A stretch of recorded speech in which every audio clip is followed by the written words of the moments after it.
Marta Anaya, la entrevista. ¿Qué tal? Bienvenidos aquí a la entrevista. Hoy vamos a platicar con la senadora Patricia Mercado.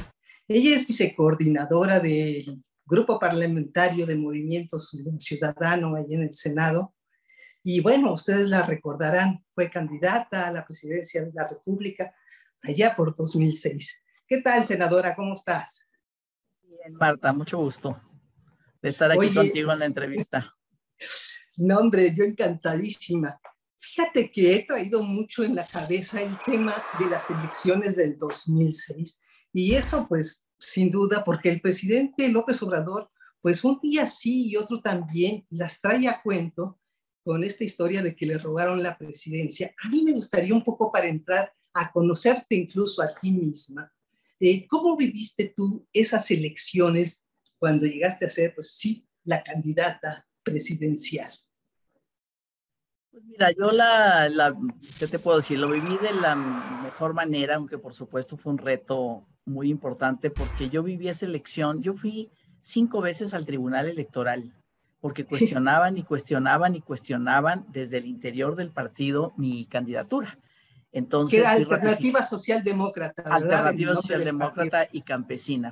Entonces, por una parte, fue una situación, digamos, complicada, pero una vez que ya estuvimos en la campaña electoral, que fue una campaña además, pues, donde tuvimos que tener como mucha capacidad de innovación, porque no había dinero, precisamente por el pleito interno, el INE en ese momento retuvo el financiamiento, entonces no había financiamiento para la campaña, pero realmente la viví muy bien porque el objetivo de esa campaña para quienes habíamos logrado sobre todo esta historia de formación de un partido feminista, primero que fue México Posible en el 2003 y luego Alternativa, aunque ya hicimos otras alianzas para poderlo construir, era como muy importante que en esa campaña poner digamos, en el debate público, pues los temas que nos importaban, ¿no? Primero como feminista a mí, que era el tema del aborto, los derechos de las mujeres, pero también, digamos,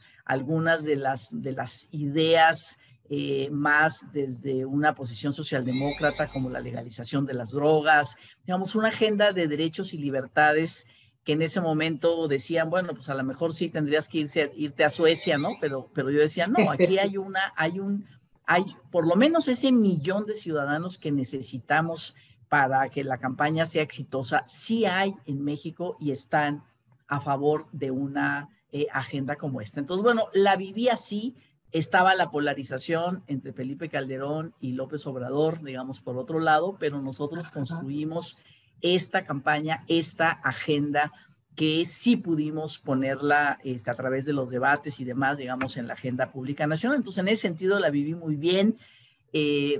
Finalmente, digo, nunca se me planteó por parte ni de la campaña ni del propio candidato Andrés Manuel López Obrador la posibilidad de que renunciara a mi candidatura, ¿no? Para sumarme a su candidatura.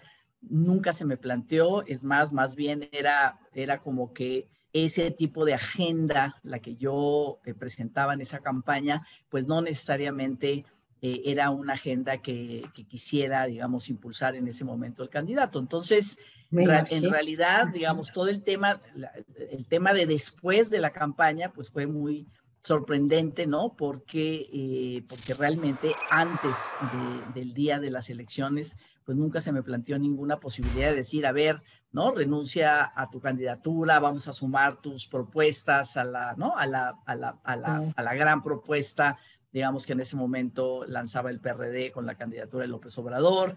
Entonces, que tus votos le hubieran dado un gran triunfo a Andrés Manuel, le hubieran estado por encima de Felipe Calderón, ¿no? Pues porque posiblemente, digamos, él necesitaba como un poco menos de 300,000 votos, yo tuve más de 1,000,000 de votos, fíjate, posiblemente hubiera sucedido, pero no se planteó, ¿no? No se planteó, no se puso en la mesa, incluso 1 o 2 personas ahí trataron de que en algún momento él hablara conmigo, pero nunca dijo que sí. Entonces yo nunca me negué, dije, bueno, pues hay que hablar por supuesto un candidato quiere hablar, pues por supuesto que hay que hablar, ¿no? Pero realmente para mí era una campaña de convicciones, era una campaña ¿Habrías de agenda. aceptado, Patricia? Mira, no lo sé, o sea, yo creo que ese es un momento, en aquel momento, pero lo que no hubiera aceptado es renuncia a tu agenda y súmate, eso no lo hubiera aceptado, ¿no?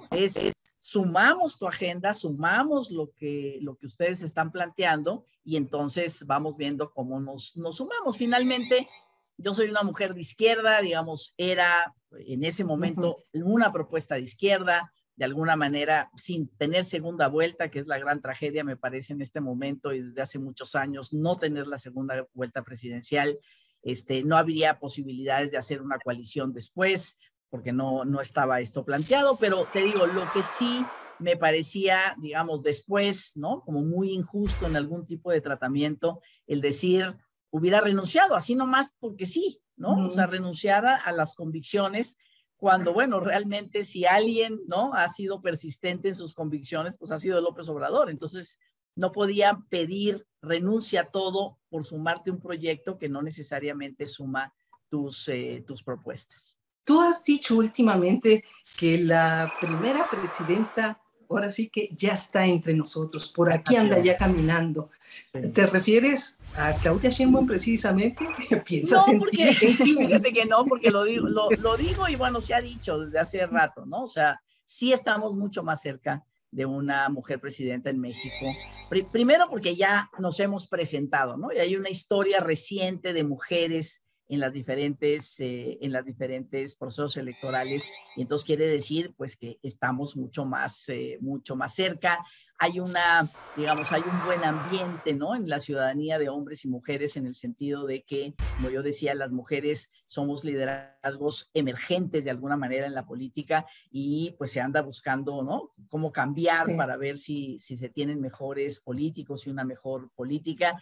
Y el decir que ya nació, que está entre nosotras, ¿no? Puede ser de nuestra edad, o puede ser más joven, o puede ser una niña, ya nació, es porque ya están las condiciones para que una mujer pueda ser presidenta. Por supuesto que para mí, que yo he sido una de las feministas que ha trabajado en los últimos años a favor de la paridad y de la participación política de las mujeres, es pelear el espacio, el derecho a estar. Otra cosa es si tú apoyas a una mujer o a un hombre o a una mujer en lugar de la otra. Esa es otra cosa, ¿no? Porque efectivamente un cuerpo de mujer no te garantiza que esté a favor de tus convicciones, ¿no? Simplemente es el derecho a participar, y ya una vez que veas el liderazgo y tal, pues puedes optar por votar por esa mujer o votar por un hombre. Yo soy enemiga de decir votemos por las mujeres. No, porque las mujeres somos diversas, somos distintas, no necesariamente en algún momento podemos ser las mejores opciones, ¿no? Simplemente lo que peleamos es el derecho a estar, y luego ya que la ciudadanía decida. ¿Y tú no notas resistencia en la parte de la población? Porque hay zonas en las que yo veo que entra una mujer y mira, te miran feo, o te dan la vuelta, o no te dan tu lugar. O sea, lo vemos todavía en muchísimos lugares. Y bueno, ya no se diga en zonas indígenas donde hay usos y costumbres donde la mujer, bueno, no puede ni ser presidenta municipal. O sea, ¿tú crees que ya la sociedad en ese sentido está lista? Tienes toda la razón, los contextos son distintos. Yo creo que en México, digamos, como país, como decía, creo que están dadas las condiciones para que mujeres puedan competir por la presidencia, y quizás alguna ganarla, porque, digamos, están dadas las condiciones de la confianza que se puede tener en el liderazgo de mujeres. Y además porque como ya hemos estado también, pues ya tenemos oportunidad de rendir cuentas, ¿no? Antes éramos las primeras, entonces, pues, ¿cómo será esta, no? Pues si no tiene una historia. Ya tenemos historias que contar, para mejor y para peor, pero tenemos historias que contar. Pero efectivamente, cuando hablamos de las mujeres en política, no es en todas las regiones de la misma manera, no es en todos los sectores, digamos, hay mucha, no es lo mismo, digamos, para mí, que efectivamente una mujer indígena de la zona chamula de Chiapas es totalmente, ¿no? Totalmente distinta en las zonas rurales que en las zonas urbanas. Sí tenemos realidades diferenciadas, y ahí es donde incluso, por ejemplo, la violencia política hacia las mujeres en razón de género se expresa más claramente en lo local, ¿no? En lo municipal. Efectivamente, todavía pues pues todavía hay resistencia, ¿no? O sea, los hombres siguen teniendo el poder político, el poder de decisión, el poder económico, se entienden entre ellos, ahora sí que el poder económico y el político se entienden muy, porque son varones, son hombres los que están al frente de eso, y es muy difícil para las mujeres entrar, ¿no? Pero bueno, son situaciones que están cambiando y además la ley obliga, entonces pues finalmente por eso estamos avanzando, pero sí, no es lo mismo, no todas las mujeres, ¿no? Y ya no digamos otro tipo de interseccionalidades, ¿no? Mujeres trans, mujeres afromexicanas, mujeres, digamos, sí, no es lo mismo y no es parejo para todas. Es más complicado. Y bueno, tú, Patricia Mercado, vas a intentar ser candidata presidencial de Movimiento Ciudadano, ¿lo vas a buscar? Yo lo que digo es, yo lo que digo es, una feminista como yo, que ha trabajado tanto por la participación política de las mujeres, no puede decir simplemente no, ¿no? Lo que yo digo es, yo quiero estar, o sea, yo he peleado por estar en la toma de decisiones. Un espacio de representación popular o un espacio en el servicio público me parece muy bien. Cuando yo fui secretaria de Trabajo en el gobierno de la Ciudad de México, fui la más feliz porque esa agenda es la agenda que me importa, me interesa mucho la agenda de los derechos laborales. Después, cuando fui secretaria de gobierno, resolver el conflicto por métodos no violentos, a través de diálogo y tal y cual. O sea, ¿no? O sea, para mí eso fue tan importante como estar en este momento en el Senado de la República. Entonces, me parece que eso es lo que tengo. Por eso sí pelearía, ¿no? Por estar en algún lugar para, desde mi perspectiva, contribuir y seguir construyendo esta agenda de derechos y libertades en la que creo. Oye, el que hayas aparecido hace unos cuantos días al lado de Dante Delgado, en un momento tan importante como fue dar a conocer el resultado de las elecciones, ¿le damos alguna lectura en especial? Porque como que dijimos, acá ahí está Patricia Mercado. ¿Qué significa?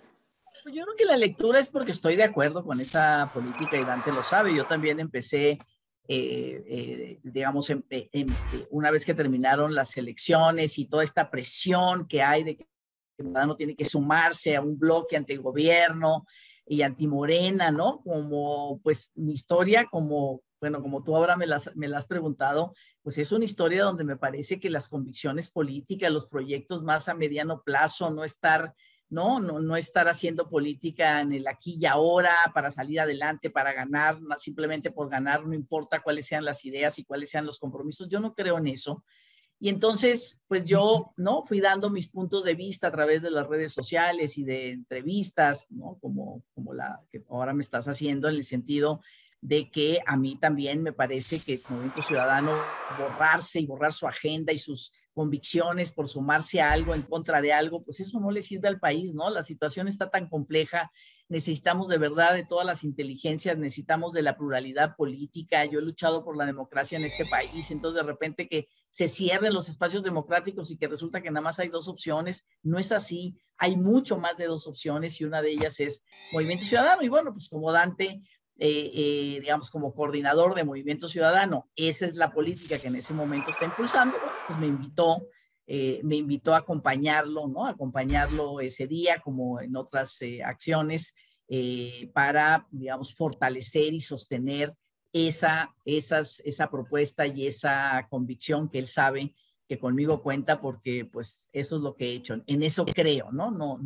No creo en la suma, como dice él, de membretes simplemente en contra de alguien y no sabes ni para dónde van, ni cómo le van a hacer, ni qué están proponiendo en lo concreto para el país. No creo que efectivamente las cosas no se construyen así. Creo que Dante por eso me invitó a acompañarlo. Ahora, tú formas parte de un grupo que está modificando precisamente los documentos básicos del Movimiento Ciudadano para darles una visión, pues, socialdemócrata. ¿Cómo es eso? Porque dicho así, pues se queda uno un poco en abstracto. ¿Qué concretamente van a incorporar o qué van a quitar? ¿Cuál es tu idea? Bueno, nuestra idea es a partir, este grupo, este comité que la Convención Nacional de Movimiento Ciudadano nombró, está coordinado por Marta Tagle, ¿no? Que es una política, digamos, muy muy reconocida de Movimiento Ciudadano. Coordinado por ella estamos algunas como Amalio García, Salomón Chertoriski, Jorge Javier Romero, yo, para que o sea, cómo reelaboramos la Carta de Identidad y los documentos básicos de Movimiento Ciudadano desde una visión socialdemócrata, que es una visión social, o sea, cómo retomamos lo mejor del socialismo democrático y lo mejor del liberalismo, ¿no? En términos de derechos y libertades, y que realmente estos documentos sea un proceso, son foros regionales, que sea un proceso pues muy de inclusión, ¿no? De la propia militancia de Movimiento Ciudadano, para que realmente todos y todas, pues de alguna manera se identifiquen, ¿no? Finalmente con el programa de acción y los principios que quedarán en Movimiento Ciudadano. ¿Tú no crees que Movimiento Ciudadano vaya a quedar sepultado o engullido por esta polarización de Morena, que proclama el propio presidente López Obrador, y la de la Alianza Va por México, en que quede oculto por esas dos puertas, que se pierda ahí? Yo creo que si se suma a la alianza de Va por México, PRI, PAN, PRD, ahí es donde me parece que Movimiento Ciudadano perdería toda perspectiva y toda posibilidad de seguir adelante. Porque incluso los datos mismos, ¿no? Te van dando, el PRD se está borrando. En realidad, en esa coalición, quien lleva mano, ¿no? De alguna manera va sosteniendo su votación es el Partido Acción Nacional, ni el PRI ni el PRD. No se entiende muy bien, ¿no? Partidos antagónicos de tantos años que en este momento se junten, pues simplemente, ¿no? Que lo que los una sea estar en contra del gobierno, que además tiene pues, finalmente tanta aceptación este presidente, y bueno, lo seguimos viendo en las elecciones. Entonces me parece que no, que al contrario, que el Movimiento Ciudadano tiene que pararse, ¿no? Tiene que centrarse, tiene dos gobiernos, tiene presidencias municipales muy importantes, tiene muy buenos liderazgos. Bueno, eso es lo que hay que sostener, y me parece que sí hay una parte de la ciudadanía que puede optar, digamos, por Movimiento Ciudadano, seguir haciendo que crezca. O sea, los números son bajos, pero finalmente crece y crece y crece. Es un partido que está creciendo, igual que Morena también está creciendo, los otros no. Entonces, no, me parece que se debe de sostener en estas convicciones y en esta idea que está planteando el senador Dante, en el sentido de, bueno, pensemos en una plataforma, quienes se adhieren a esa plataforma para tener digamos, una visión de país a 6 años a partir de los grandes problemas que estamos viviendo, y sobre eso entonces pensemos en quiénes serán las personas que pueden abanderar no solamente a nivel de la presidencia, sino a nivel, digamos, de todo el país, de todos los gobiernos, de todos los congresos, una opción como esta. Yo creo que quedarse, ¿no? Como fortaleciendo el pluralismo político, no hay dos, somos plurales, somos diversos. Eso es la democracia en nuestro país y hay que fortalecerla, ¿no? Tantos años para, pues, terminar nada más con dos opciones enfrentadas, me parece que es un desperdicio. Yo creo que Movimiento Ciudadano puede mostrar otro camino. Ya, hay quienes piensan que para la candidatura presidencial es tan fuerte la imagen del presidente López Obrador que es prácticamente un gran mito, que lo que habría que enfrentarle es precisamente otro mito. Y entonces la gente piensa en Luis Donaldo Colosio Jr. ¿Por qué? Porque sería enfrentar un poco el nombre del padre asesinado frente al gran mito que es hoy Andrés Manuel. ¿Tú qué piensas de esta idea? Digamos, a mí sí me llama mucho la atención. Luis Donaldo es un gran tipo, es un gran joven, va entrando a la política, es presidente municipal, creo que tiene que mostrar, ¿no? de que es capaz en esta presidencia. Tiene muy buen equipo de su gobierno, se llevó de veras a gente progresista, inteligente, técnicamente y políticamente, ¿no? Se rodeó de un equipo muy interesante. Pero bueno, pues sí, o sea, finalmente es sorprendente cómo la gente pues sigue recordando a Luis Donaldo, ¿no? Y él significa pues esa historia de injusticia también, ¿no? Esa historia de injusticia de un liderazgo que pudo haber cambiado México y que no lo dejaron llegar porque lo mataron. Entonces, eso, digamos, para la ciudadanía mexicana sí es algo importante, pero bueno, yo creo que no es tanto pues un mito contra otro mito, ¿no? Sino que al final, y además pues López Obrador ya no va a estar en la boleta, o sea, van a ser otros los candidatos, y bueno, pues ya Luis Donaldo tendrá que decidir también él, digamos, hacia dónde va y cómo va, si es su momento en este momento, si no lo es, pero sin duda, pues está siendo una gente que, y además yo creo que cuando lo conozcan mejor y no sea solamente el nombre, de verdad lo pueden seguir más, porque hace buena política y es como muy empático, ¿no? Cuando comunica, cuando se compromete con cosas, pero bueno, efectivamente es una de las posibles candidaturas de Movimiento Ciudadano, sin duda. Bueno, tú dices que no va a estar en la boleta, pero yo creo que el obradorismo y la imagen del propio Andrés Manuel va a pervivir por un buen rato y sobre todo para la próxima. O sea que no se ve nada fácil, digan lo que digan. No, claro. No, él va a apoyar a su candidato, a su candidata, a quienes decidan, y lo va a apoyar con mucha fuerza. Pero no es automático el traspase, ¿no? Él tiene un liderazgo muy especial, muy querido por la mayoría de la población en México, y bueno, de alguna manera, pues sí, él no va a ser el candidato, o sea, de todas maneras, pues las cosas sí cambian, aunque sin duda ha logrado incluso que Morena, ¿no? Y ve estas elecciones, pues que Morena sí, la gente tenga muy claramente que Morena pues es la marca de López Obrador. Entonces sí, es una mayoría difícil, muy difícil de derrotar, pero bueno, pues finalmente te digo, yo creo en la pluralidad política, creo en las minorías políticas, las minorías, incluso él mismo viene de ser una minoría, ¿no? Las minorías consistentes, con perseverancia, pueden convertirse en mayorías, de eso se trata la democracia y pues hay que entrarle así y bueno, pues ese es el contexto en el que estamos viviendo, el contexto de un liderazgo como este, ¿no? Y ahora sí, para cerrar, Patricia Mercado, ¿cuál es tu sueño todavía a estas alturas? Mi sueño, pues mi sueño tengo muchos sueños, pero uno sería lograr la seguridad social universal. Tenemos 60% de las personas en México viven de su trabajo y es un trabajo cada vez más precario y cada vez con menos derechos. Y me parece que la seguridad social tenemos que encontrar el camino para eso. Y bueno, pues que también en el país entero las mujeres logremos ese derecho a decidir sobre nuestro cuerpo, estas mil adolescentes, jóvenes menores de 19 años que tienen un parto todos los días pienso en ellas, todos los días. Eso no puede ser. Y bueno, pues uno de mis sueños es que que todas las niñas, todas las adolescentes, como decía alguien, pues vuelvan a sonreír, estudien, trabajen, ¿no? Y que no se queden atoradas en algo que no tienen edad, ¿no? Que es ser madres, 1000 partos diarios. Entonces, bueno, tengo muchos sueños, pero te diría esos dos. Muchísimas gracias, senadora. Qué gusto. Marta Anaya, la entrevista.